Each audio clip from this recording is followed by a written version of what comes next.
Hello NEET parents, कैसे हैं आप लोग। आई थिंक आप लोगों ने बहुत अच्छे से सारे सब्जेक्ट का प्रिपरेशन कर लिया होगा। ठीक है, तो अभी जो टाइम है ये टाइमिंग है आपका रिवीजन का टाइमिंग है ना। आप जितना ज़्यादा रिवाइज करोगे उतना ज़्यादा है ना आपके लिए फ़ायदेमंद है। डिफरेंट डिफरेंट, चाहे वो बायोलॉजी हो, केमिस्ट्री हो या फिर फिजिक्स हो। मैं अपने तरफ से जो एनटीए का प्रॉपर सिलेबस है, उन्होंने जो अपने वेबसाइट पे सिलेबस डाला, उसके हिसाब से जो भी कंटेंट है नीट के पॉइंट ऑफ व्यू से, वो मैं आपके लिए लेके आया हूँ। और उसका अपन जब रिवीजन करेंगे ना, उससे जो भी रिलेटेड फॉर्मूलेज हैं, ना उससे ज़्यादा जो नीट के सिलेबस है, ना उससे ज़्यादा ना उससे कम, जो है ना मैं इसमें कवर करने वाला हूँ, है ना। जो जो उसमें पूछा है, ठीक है, टू द पॉइंट। क्योंकि कई बार अपन जो रेगुलर जब पढ़ रहे हैं तो उसमें से कई बार जो है चीज़ें को एक्स्ट्रा भी पढ़ लेते हैं ना। अभी अब इसमें क्या करने वाले हैं, प्रिसाइज करने वाले हैं। जो भी कंटेंट नीट के अनुसार होना चाहिए, ये चीज़ तो आपको एटलीस्ट आना चाहिए, है ना, उसके हिसाब से अपन पढ़ने वाले हैं। तो नीट के सिलेबस में आपका यूनिट वाइज दिया हुआ है। यूनिट वाइज जैसे कि फर्स्ट यूनिट में लिखा हुआ है आपका physical world and measurement, right. तो फिजिकल वर्ल्ड एंड मेजरमेंट में अपन फिजिकल क्वांटिटी के बारे में जानते हैं। जैसे कि फिजिकल क्वांटिटी, अलग अलग तरह के फिजिकल क्वांटिटी होते हैं, जैसे fundamental physical quantity, derived physical quantity and supplementary physical quantity. तो फिजिकल क्वांटिटी होता क्या है, तो those quantity which can be measured by an instrument is known as physical quantity, right. जैसे कि मैं यहाँ पे लिखा हूँ फिजिकल क्वांटिटी को एन इंटू जैसे कि यू से, है ना। तो इसका है ना नोटेशन हो गया एन इंटू यू। तो एन क्या है, एन है न्यूमेरिकल वैल्यू और यू है यूनिट्स। जैसे 5 kg आपने लिखा, तो 5 kg, 5 क्या रिप्रेजेंट कर रहा है यहाँ पे, 5 रिप्रेजेंट कर रहा है न्यूमेरिकल वैल्यू को, और केजी क्या यूनिट्स है, ठीक है। अच्छा, अब इसमें टाइप्स ऑफ फिजिकल क्वांटिटी पढ़ते हैं। जैसे फंडामेंटल फिजिकल क्वांटिटी हो गया, derived physical quantity and supplementary physical quantity. Supplementary physical quantity में दो तरह के है ना क्वांटिटी पढ़ते हैं, जैसे कि plane angle and solid angle, ठीक है, plane angle and solid angle. Derived physical quantity बहुत सारे क्वांटिटी होते हैं जो फंडामेंटल फिजिकल क्वांटिटी के हेल्प से डिराइव होते हैं। जैसे कि मास, मास तो हो गया फंडामेंटल, जैसे कि मोमेंटम हो गया, प्रेशर हो गया, एनर्जी हो गया, फोर्स हो गया। These all quantities are derived from the fundamental physical quantity. और फंडामेंटल फिजिकल क्वांटिटी क्या होता है, ये जो है ये फंडामेंटल होता है, इसमें ये किसी पे डिपेंड नहीं होता है। ये these quantity does not depend on any other physical quantity है। तो 7 टाइप्स के फंडामेंटल फिजिकल क्वांटिटी होते हैं। तो इसमें आपने ऑफ कोर्स पढ़ा होगा, जैसे कि लेंथ हो गया, mass, time, temperature, current, electricity, luminous intensity और अमाउंट ऑफ सब्सटेंस, ठीक है। तो इसमें डिफरेंट डिफरेंट तरह के है ना, आपको फिजिकल क्वांटिटी दे देगा, उसका बोलेगा इसका डायमेंशन क्या होगा। जैसे कि इसे जैसे कि इसमें देखो, मैं एक एग्जांपल लिया हूँ, फोर्स का आपको डायमेंशन लिखना है। फोर्स का सबसे पहले इसका यूनिट बनाएंगे। इसका यूनिट क्या होता है, फोर्स होता है मास इंटू एक्सेलरेशन। तो मास को अपन केजी में मेजर करते हैं, एसआई यूनिट में, केजी में, और एक्सेलरेशन को एसआई यूनिट में, मीटर पर सेकंड स्क्वायर में।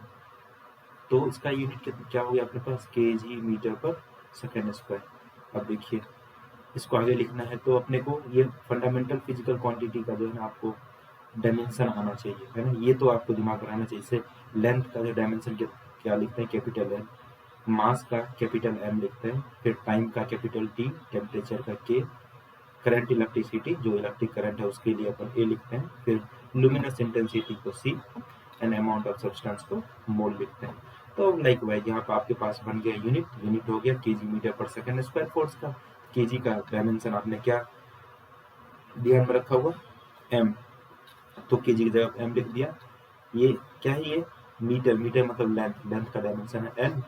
तो यहाँ पुट कर दिया एल, नीचे में क्या है सेकंड स्क्वायर, मतलब सेकंड है टाइम का। तो टाइम क्या है टी, तो टी का यहाँ पर स्क्वायर कर दिया। टी नीचे में है डिनोमिनेटर में, तो न्यूमरेटर में लेके जाएंगे तो क्या हो जाएगा M L T minus two, इसका डायमेंशन आ गया है। तो इसी तरह से आपको अलग अलग क्वांटिटी का डायमेंशन पूछ सकता है। ओके, चलो एक तो ये हो गया। अब देखिए सप्लीमेंट्री फिजिकल क्वांटिटी ऐसा फिजिकल क्वांटिटी है जिसके यूनिट्स तो होते हैं लेकिन डायमेंशन नहीं होते, है ना।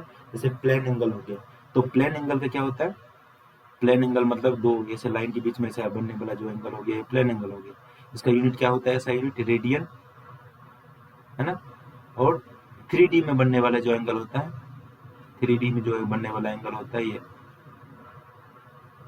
जैसे आपने सॉफ्टी खाया होगा तो यहाँ पे जो उसके जो यहाँ 3D में जो एंगल बनता है उसको बोलते हैं अपना स्ट्रेडियन इसको मेजर करते हैं, इसका सिंबल होता है ओम, है ना, रेजिस्टेंस का भी होता है ओम, लेकिन स्ट्रेडियन को ओम में मेजर करते हैं, इसका ऐसा यूनिट होता है स्ट्रेडियन, है ना, एस टी डी। तो इसके जो है डायमेंशन नहीं होते, इसके यूनिट तो होते हैं लेकिन इसका आप डायमेंशन नहीं लिख सकते हैं। तो ऐसा यदि स्टेटमेंट में कोई क्वेश्चन पूछे कि is there such type of physical quantity exist which is having units but no dimension, तो हम बोल सकते हैं कि यस, है ना, ये सप्लीमेंट्री फिजिकल क्वांटिटी के साथ ऐसा होता है, उसके यूनिट्स तो होते हैं लेकिन डायमेंशन नहीं होते। ठीक है, अब आपके पास principle of homogeneity. Principle of homogeneity ये बोलता है कि आप दो सिमिलर फिजिकल क्वांटिटी को ही ऐड कर सकते हैं, राइट। जैसे कि मास को आप मास में ही ऐड करेंगे ना, मास को आप टाइम में नहीं ऐड कर सकते हैं। जैसे 5 kg प्लस 2 सेकेंड को आप कुछ नहीं ऐड करके लिख सकते हैं, ठीक है। तो आप 5 kg प्लस 2 kg को अपन 7 kg लिख सकते हैं, that is principle of homogeneity, है ना। तो ये बोला we can add and subtract similar physical quantity है। जैसे एग्जाम्पल मैंने लिया 4 सेकेंड को 8 kg में ऐड करके कुछ नहीं ले रहा, जैसे फिर जाकर सिमिलर फिजिकल क्वांटिटी 3 न्यूटन लिया और 8 न्यूटन लिया, इसको ऐड करके अपने पास क्या आ गया, यहाँ पे 11 न्यूटन आ गया वैल्यू। तो सिमिलर फिजिकल क्वांटिटी को अपन ऐड कर सकते हैं। इसमें इस तरह क्वेश्चन पूछ सकता है find dimension of A and B, ठीक है। इसमें एक एग्जांपल मैंने लिया, जैसे कि v equals to A plus B T, आपको ऐसा एक इक्वेशन दे दिया, ठीक है। तो इसका इसमें पूछा ए और बी का डायमेंशन क्या होगा। तो अपने को पता है कि ए को आप ए को बी में ऐड करना है, इसका मतलब ए को आपने बी में ऐड किया, बी टी में ऐड किया, इसका मतलब ए का डायमेंशन और बी टी का डायमेंशन तो सेम होने वाला है, तो ही अपन ऐड कर पाए इसको, ठीक है। तो अब ऐड करके जो आया उसका डायमेंशन क्या हो जाएगा, v के बराबर। इसका मतलब dimension of v equals to होगा dimension of a equals to dimension of bt। तो अपन पहला ये उठा लेते हैं, डायमेंशन ऑफ a ऐसा लिख सकते हैं, dimension of v equals to dimension of a, ठीक है ना।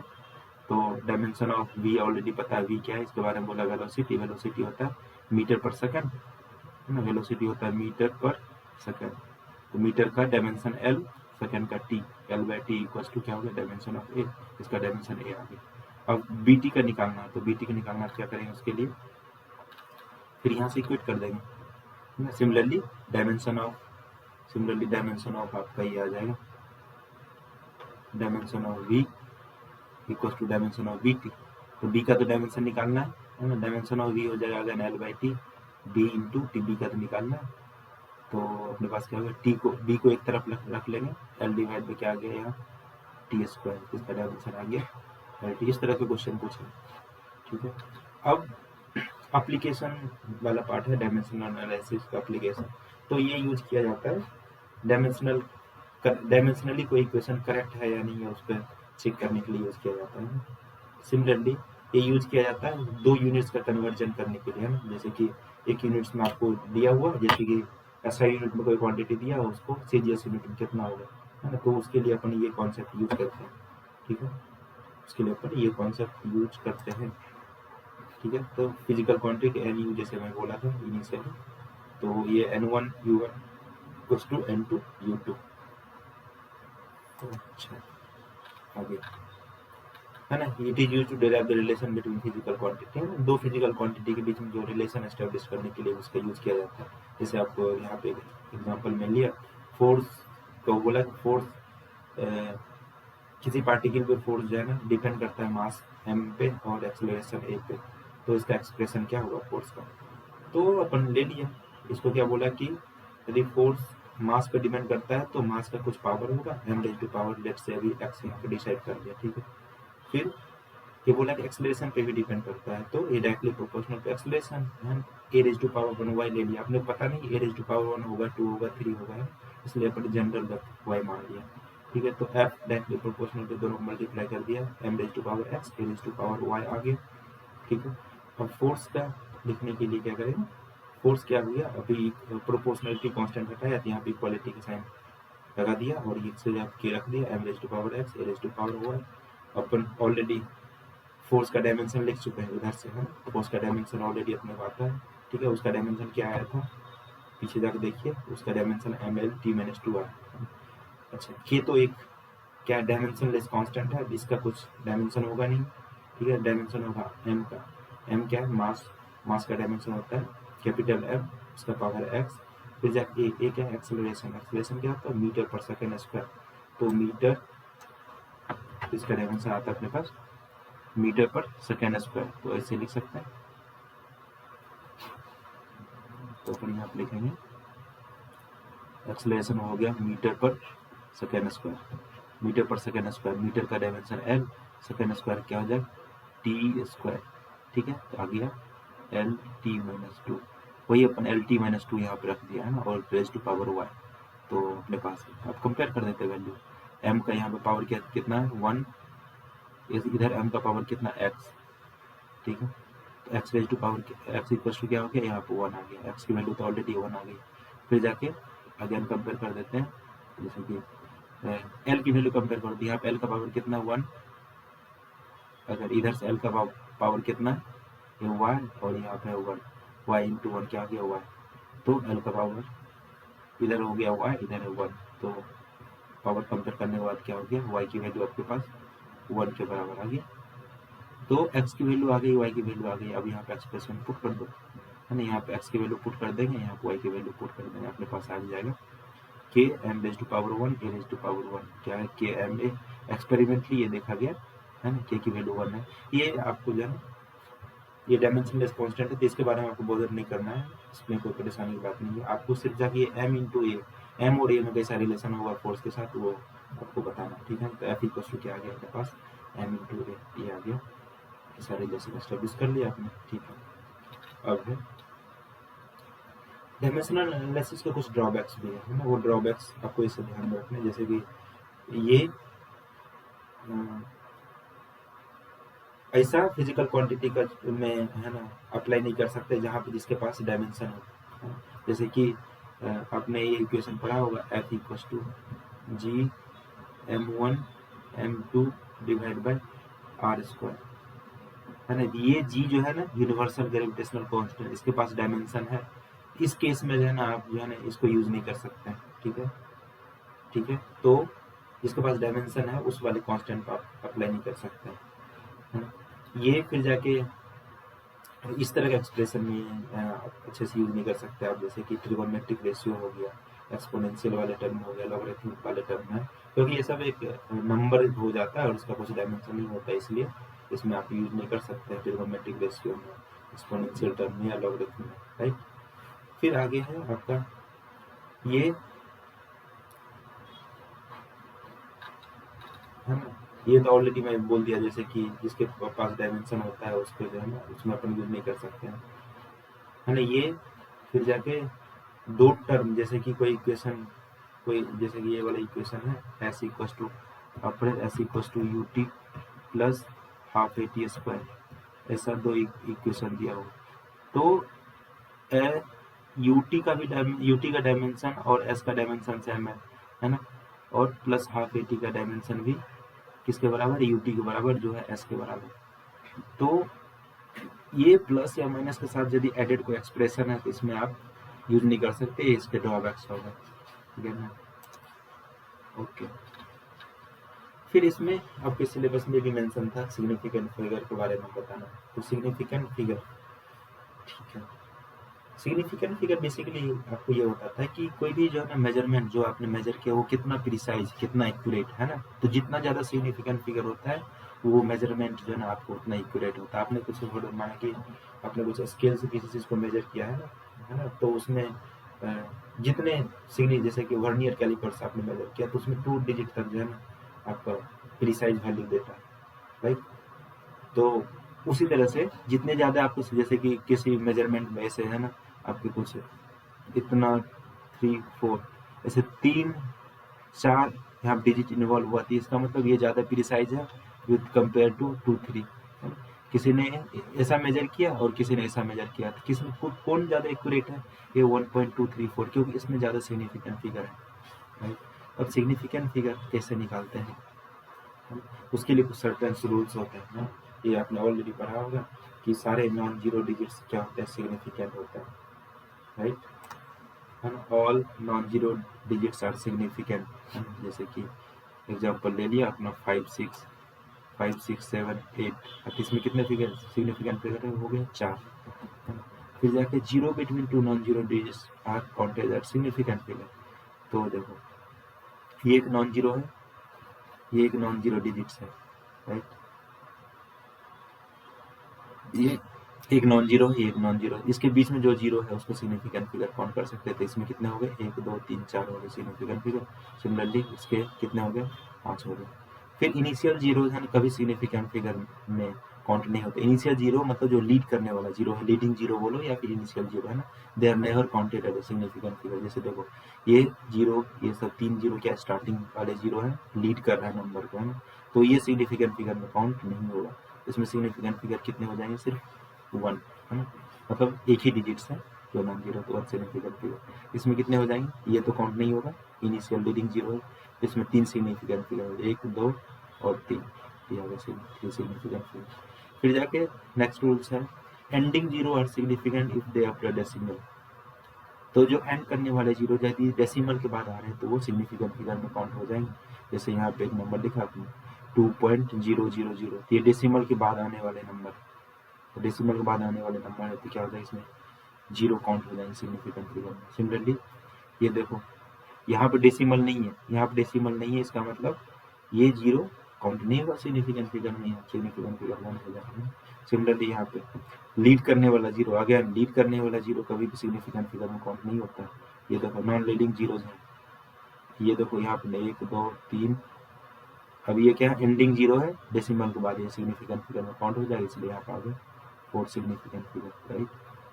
जो ऑर्डर ऑफ मैग्नीट्यूड कभी सिग्निफिकेंट नहीं होते हैं, ये ऑर्डर ऑफ 5 0 1 10⁻⁹, इसमें सिग्निफिकेंट फिगर क्या हो गया, सिर्फ ये वाला 501, ये है, इसमें 3 सिग्निफिकेंट फिगर है, ये कभी सिग्निफिकेंट फिगर में काउंट नहीं होता है, तो 3 सिग्निफिकेंट फिगर ये आ गए, राइट। ओके, प्योर नंबर कभी प्योर नंबर और कॉन्स्टेंट्स है ना, उसके इनफिनिट सिग्निफिकेंट फिगर होते हैं।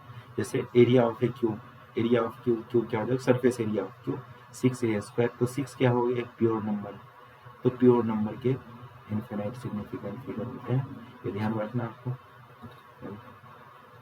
फिर जब भी आप एक यूनिट से दूसरे यूनिट में कन्वर्जन कर रहे हो तो उसके सिग्निफिकेंट फिगर चेंज नहीं होने चाहिए, है ना, लाइक 1 मीटर है, 1 मीटर को आप क्या लिखते हो, 100 सेंटीमीटर, 100 सेंटीमीटर, तो 1 मीटर में कितने सिग्निफिकेंट फिगर है, 1, इसमें भी सिग्निफिकेंट फिगर कितने, 1, है ना, तो सिग्निफिकेंट फिगर क्या है, दोनों में बराबर, ठीक। अब है rounding off rules. Rounding off rules में ये कुछ जैसे यहाँ मैं क्वेश्चन के साथ लिया हूँ कि आपको 2 सिग्निफिकेंट फिगर तक इसको राउंड ऑफ करना है। तो जैसे कि 4.83 है, तो उसके इसमें कितने सिग्निफिकेंट फिगर है, अभी फिलहाल इसमें है 3 सिग्निफिकेंट फिगर, क्योंकि ऑल नॉन जीरोज है, तो 483 3 सिग्निफिकेंट फिगर आता है। आपको इसके साथ डील करना पड़ेगा, क्योंकि आपको 2 सिग्निफिकेंट फिगर तक जो है ना इसको लेके जाना है। तो 3 को देखेंगे, 3 के साथ क्या किया जाए, मार दिया जाए या फिर छोड़ दिया जाए। तो 3 है 5 से छोटा वैल्यू है, 3 is less than 5, so we can leave as it is, means इसको 8 को ना इंक्रीज करेंगे ना डिक्रीज करेंगे, मतलब 4.8 ही रहने देंगे, ठीक है। फिर जाके ये दूसरा एग्जांपल मैंने 4.87 लिया, 4.87, तो अभी देख सकते हैं यहाँ तो इसको भी 2 सिग्निफिकेंट फिगर तक आपको जो है ना ये करना है, राउंड ऑफ करना है। तो 4.8 यहाँ तक तो 2 सिग्निफिकेंट फिगर हो, ये एक्स्ट्रा आ गया भाई साहब, ये 7 को डील करने के लिए हम देखेंगे 7 is greater than 5, so we have to increase one value, means 8 को अपन क्या कर देंगे 1 से इंक्रीज कर देंगे, मतलब यहाँ पे 9 लिख देंगे, होगा सिग्निफिकेंट फिगर। अब देखो फिर जाके दूसरा एग्जांपल मैंने लिया 4.852, ठीक है, 4.852, तो इसमें अभी तो सिग्निफिकेंट फिगर 4 है ना, 4.852, लेकिन आपको ये 2 ही सिग्निफिकेंट फिगर चाहिए, 2 ही सिग्निफिकेंट फिगर चाहिए, तो इसके साथ 5 और 2 के साथ डील करना पड़ेगा।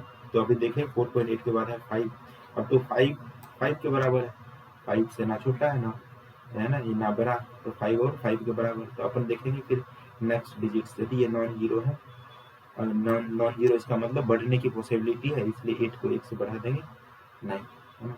तो 5 के बाद अगर नॉन जीरो डिजिट्स है तो आप 1 इंक्रीज कर सकते हैं उसमें, तो 4.9 आ गया, इसके 2 सिग्निफिकेंट फिगर में कन्वर्ट हो गया। फिर है अपने पास 7.750, अब देखो इसमें कितने हैं 4 सिग्निफिकेंट फिगर, इसमें भी 2 तक लिखना है, 7.7, तो 7.7 तक लिखना है। तो अब इसके बाद जो है ना 5 से पूछेंगे, 5 अगेन 5 इक्वल्स टू 5 है ना। यहाँ पर भी क्या है, 5 इक्वल्स टू 5 है। अब इसके बाद देखिए, तो इसके बाद देखें नॉन जीरो तो है नहीं, इसके बाद तो जीरो है। अब नॉन ये जीरो है तो 5 से पहले देखेंगे, अगर ये ऑड है, अगर ये ऑड है तो एक इंक्रीज कर दो, है ना। अगर ये इवन है, फिर यहाँ देखो नीचे जीरो है, अगर ये इवन है तो ऐसे ही छोड़ दो। तो इसको ऑड है तो क्या कर दिया, 7.8 कर दिया, यहाँ पे इवन है तो क्या कर दिया, ऐसे ही 7.6 कर दिया। इस तरह से आप राउंडिंग ऑफ कर सकते हैं, ठीक है। फिर नेक्स्ट आपके जो सिलेबस में आप कैलकुलेशन सिग्निफिकेंट फिगर को कैलकुलेट करने के एडिशन एंड सब्ट्रैक्शन में क्या करते हैं, उसमें अलग रूल होता है ना, और मल्टीप्लिकेशन डिवीजन का अलग रूल होता है। तो बोलते हैं कि रिजल्ट जो आपके आए, जैसे कि दो नंबर को आपने ऐड किया है ना, जैसे 2.3 प्लस 1.1, तो इसको ऐड करने के बाद कितना आ जाएगा अपने पास 3.4। तो इधर जितने डेसिमल प्लेस तक है नंबर, इधर जितने डेसिमल प्लेस तक है नंबर, उतने डेसिमल प्लेस तक जो है ना आपको यहाँ पे आंसर को, रिजल्ट को आपको डिस्प्ले करना है ना। जैसे मान चलो यहाँ पे मैं ऐसा 2 लिख देता हूँ, यह कितना आ जाता है यहाँ पे 3 पॉइंट यहाँ पे आ जाता है अपने पास 4.2। तो इसमें कितने हो गए डेसिमल के बाद 2 प्लेस हो गया, तो एक ही प्लेस तक लिखना है इसका मतलब। तो 2 को राउंड ऑफ करेंगे तो क्या हो जाएगा, 2 को 2 इज लेस देन 5, इसलिए अपन क्या कर देंगे 3.4 विल बी आंसर, ठीक है। ओके, फिर अब मल्टीप्लिकेशन एंड डिवीजन में, मल्टीप्लिकेशन डिवीजन में अपन सिग्निफिकेंट फिगर के हिसाब से राउंड ऑफ करते हैं। तो मतलब जो लिस्ट सिग्निफिकेंट फिगर होता है उसके हिसाब से जो फाइनल रिजल्ट है उसको राउंड ऑफ कर देता है, ठीक है ना। जैसे 3.1 इंटू 3.1 है, इसको मल्टीप्लाई करोगे, इसमें 2 सिग्निफिकेंट फिगर है, इसमें भी 2 सिग्निफिकेंट फिगर है, तो जो रिजल्ट आएगा ना वो रिजल्ट को भी 2 सिग्निफिकेंट फिगर में राउंड ऑफ करके आपको बताना है, ठीक है। राउंडिंग ऑफ का रूल बताया तो पीछे एक बार बैक जाकर देख लीजिए। अब है एरर एनालिसिस वाला टर्म, राइट। एनालिसिस वाला टर्म, एरर एनालिसिस में अपन कितना मैक्सिमम एरर हो सकता है किसी मेजरमेंट में, उसको एनालिसिस करते हैं। जैसे कि एडिशन एंड सब्ट्रैक्शन, दो नंबर मान चलो आपको दिया है एक्स इक्वल्स टू ए और बी को आपको ऐड करना है। ए और बी को ऐड किया तो आपके पास एक नंबर आ गया x equals to A plus b, right, ठीक है। अब एक्स में कितना एरर आया होगा, तो इसको क्या होगा, एक्स में एरर डेल्टा एक्स आया, ए में कुछ डेल्टा ए आया। डेल्टा मतलब ये डिफरेंस ऑफ एरर, मतलब difference in measured value, true value और मेजर वैल्यू की जो डिफरेंस है ये, ओके। ए में डेल्टा ए आया हुआ एरर, बी में डेल्टा बी आया हुआ है, तो मैक्सिमम एरर कितना आ गया, delta A plus delta B. तो रिजल्ट आप क्या दोगे, जो एक्चुअल मेजरमेंट एडिशन का x plus minus delta x, ठीक है। ये आ गया अपने पास रिजल्ट। फिर जाके सब्ट्रैक्शन है ना, सिमिलरली दो आपको नंबर ऐसा दिया और ए और बी को सब्ट्रैक्ट करना है, तो ए और बी को आपने सब्ट्रैक्ट कर दिया। अब इसमें एरर कितना आया हुआ डेल्टा एक्स, इसमें ए में एरर डेल्टा ए, बी में एरर डेल्टा बी। तो यहाँ पे प्लस साइन क्यों किया, क्योंकि एरर हमेशा ऐड होता है, एरर को कभी सब्ट्रैक्ट नहीं करते हैं, गलतियाँ हमेशा ऐड होती है, इसलिए आप एरर में तो मेजरमेंट सब्ट्रैक्शन करें तो आप तो मैनेज करेंगे ही करेंगे ना, लेकिन एरर जब निकालेंगे आप क्या कर देंगे, delta A plus delta B, result आ गया X plus minus delta x. अब मल्टीप्लीकेशन में क्या है, मल्टीप्लीकेशन में सिमिलरली जैसे कि दो नंबर को आपने मल्टीप्लाई किया, X equals to A and A, ये मल्टीप्लीकेशन होकर आपके पास वैल्यू आ गया, ठीक है। तो ये वैल्यू आ गया आपके पास। अब इसमें एरर निकालना, तो एक्स में एरर आ जाएगा delta X divide by X, A में error delta A by A plus B में error delta B divide by B. तो इसमें एरर कितना आ गया, डेल्टा एक्स की value delta A by A plus delta B by B. अच्छा, इसमें डेल्टा एक्स बाई एक्स होना चाहिए, ठीक है। अब ये डेल्टा एक्स निकालना क्या करोगे, ये एक्स को इसमें क्रॉस मल्टीप्लाई कर दो, तो डेल्टा एक्स की वैल्यू आ जाएगी, तो रिजल्ट क्या आ जाएगा, X plus minus delta X. Similarly division X equals to A by B, इसमें एक्स में error delta X by X, फिर ए में error delta A by A, B में error delta B by B, ठीक है। Delta x निकालना तो x को क्रॉस मल्टीप्लाई कर दिया, इसमें मल्टीप्लाई कर दिया एक्स से, ठीक है। तो ये आ गया डेल्टा एक्स, तो रिजल्ट क्या आ गया, X plus minus delta X आ गया, ये आपका फाइनल वैल्यू आ गया। अब कुछ कॉम्प्लेक्स वैल्यू दिया रहता है, जैसे कि quantities raise to some power, right, quantity raise to some power, इस तरह का आपको कुछ कॉम्प्लेक्स वैल्यू दिया के A raise to power P, B raise to power Q, C raise to power R, तो इसमें कितने एरर आएंगे, तो इसमें एरर निकालने के लिए अगर मल्टीप्लीकेशन ही, तो मल्टीप्लीकेशन तरह का ही है ना, यहाँ पे देखो मल्टीप्लीकेशन है, सिर्फ जाकर इसमें पावर आ गया एक्स्ट्रा, है ना, पावर आ गया एक्स्ट्रा, है ना, पी क्यू आर ए है, दीज ऑल आर पावर, ठीक है।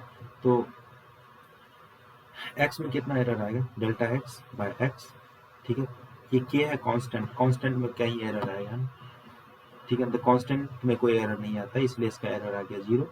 देखो ए का, ए में एरर ढूंढना है, तो इसका जो पावर है पावर को सामने लगा देते हैं, ठीक है।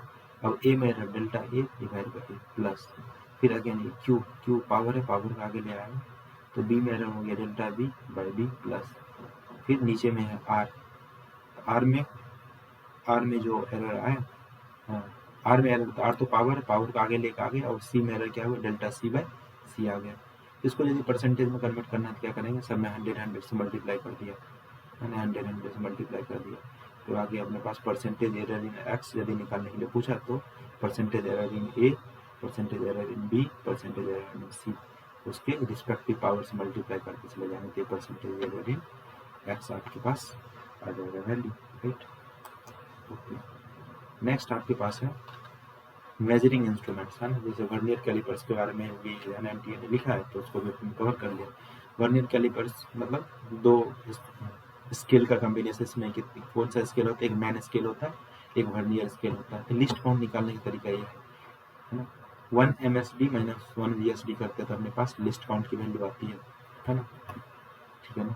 तो 1 जैसे कि मान चलो कि मैन स्केल है, उसमें इस तरह से मार्किंग किया होगा, ठीक है। तो एक जो ये हो गया उसको क्या बोलेंगे, मैन स्केल डिवीजन, यह MSD, 1 MSD, है ना, तो 1 MSD। फिर जाके ये सिमिलरली वर्नियर स्केल में डिवीजन होता है ना, वर्नियर स्केल में डिवीजन होता है, ठीक है। तो वर्नियर स्केल में डिवीजन होता है, ये हो गया 1 VSD। तो 1 MSD माइनस 1 VSD करोगे तो आपको लिस्ट काउंट आ जाएगा, ठीक है ना। अब लिस्ट काउंट जनरली जो है ना, ये जो वर्नियर कैलिपर्स होते हैं, वर्नियर स्केल होते हैं, तो उसमें जो है ना n मार्किंग रहता है, और उसमें m वाले मार्किंग से मैच करता है, तो ये नंबर ऑफ मार्किंग m क्या है, number of main scale division और number of vernier scale division के रेशियो कर देंगे, तो उस तरह से लिस्ट काउंट निकाल सकते हैं। टोटल रीडिंग क्या लिखते हैं, वर्नियर, वर्नियर में मैन स्केल रीडिंग और वर्नियर स्केल रीडिंग दोनों का सम कर देते हैं, तो आपके पास टोटल रीडिंग आ जाता है, ठीक है। तो मैन स्केल रीडिंग मतलब रीडिंग ऑफ वर्नियर स्केल, ठीक है ना, तो ये आपके पास आ जाएगा,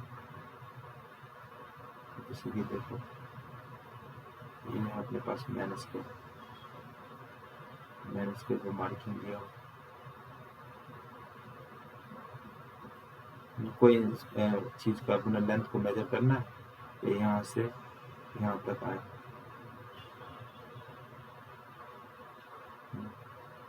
यहाँ से यहाँ तक आए, और ये वर्नियर स्केल यहाँ पे सेट है, ये vernier scale set, vernier scale यहाँ पे सेट है। अब इसमें देखेंगे कि जो है ना, ये यहाँ कौन सा मार्किंग पाया है, ये 0.1 ये हो गया 0.1 0.2 0.3 0.4 0.5 0.6, तो 0.6 तो हो गया मैन स्केल का मार्किंग, प्लस ये अब देखेंगे लिस्ट काउंट, लिस्ट काउंट जो कि अपन इस तरह से निकाल सकते हैं, और फिर जाकर देखते हैं वर्नियर स्केल का कौन सा डिवीजन मैन स्केल से कोइंसाइड किया, उससे कोइंसाइडिंग डिवीजन आप यहाँ मल्टीप्लाई कर दो, आपके पास आ जाएंगे, तो आपके पास आ जाएंगे वैल्यू, ठीक है, कोइंसाइडिंग डिवीजन से मल्टीप्लाई करो, ठीक है, तो आ जाएंगे आपके पास टोटल रीडिंग। अब इसके बाद स्क्रू गेज, स्क्रू गेज में लिस्ट काउंट निकालते हैं, पिच और number of circular scale division को डिवाइड करके पिच स्केल आता है। पिच निकालने के मतलब 3 तरह से पिच को डिफाइन करते हैं, डिस्टेंस बिटवीन 2 कंसेक्यूटिव जो थ्रेड होते हैं ना, उसको पिच बोलते हैं, या फिर एक कंप्लीट रेवोल्यूशन में है, ये मान लो ये आपके पास ऐसा दिख रहा है, स्टाइलस के साथ दिख रहा है यहाँ पे, एक कंप्लीट रिवोल्यूशन किया, इसकी वजह से कितना लेंथ अंदर मूव किया है ना स्क्रू, ठीक है ना, तो उस मूवमेंट को अपन बोलते हैं 1 पिच के बराबर, ठीक है। फिर marking on the main scale उसको पिच बोल सकते हैं, तो ये आ गया। ठीक है, अब टोटल रीडिंग इसमें भी लिखना है, main scale reading plus circular scale reading दोनों को ऐड कर देंगे तो ये आ जाएगा अपने पास, टोटल रीडिंग आ जाएगा। मैन स्केल रीडिंग से देख लेंगे reading on main scale just before zero of circular scale, फिर जाके लिस्ट काउंट को कोइंसाइडिंग डिवीजन से अपने को मल्टीप्लाई करके इसमें ऐड कर देंगे तो टोटल रीडिंग आ जाएगा। तो ये था आपका फर्स्ट यूनिट का, राइट। फर्स्ट यूनिट के बाद आपके पास फिर सेकेंड यूनिट है। इस तरह से यूनिट बाइज जो है ना एनटी ने डाला, तो अभी ये हो गया ये आपका पूरा, ये कंप्लीट हो गया, इससे ज़्यादा नहीं पूछेगा, है ना। ये that is more than sufficient, क्योंकि हर एक एग्जाम जो है ना सिलेबस के हिसाब से चलता है ना, तो वो जो पेपर बना रहे हैं हमें एनटीए वाले, तो उसके सामने पूरा सिलेबस रहता है, तो सिलेबस के हिसाब से बनता है। ये होल सिलेबस था आपका, है ना, ये इतना ही पूछेगा फिजिकल, ये आपका ये वाले चैप्टर्स, राइट। तो होप आपको मिलते हैं नेक्स्ट वाले वीडियो में दूसरे यूनिट के साथ, है ना। तब तक के लिए all the best future doctor, right. तो मिलते हैं आपको नेक्स्ट वीडियो में, तब तक के लिए क्या, तब तक के लिए अपन बोलेंगे अलविदा आपको। Okay guys, thank you.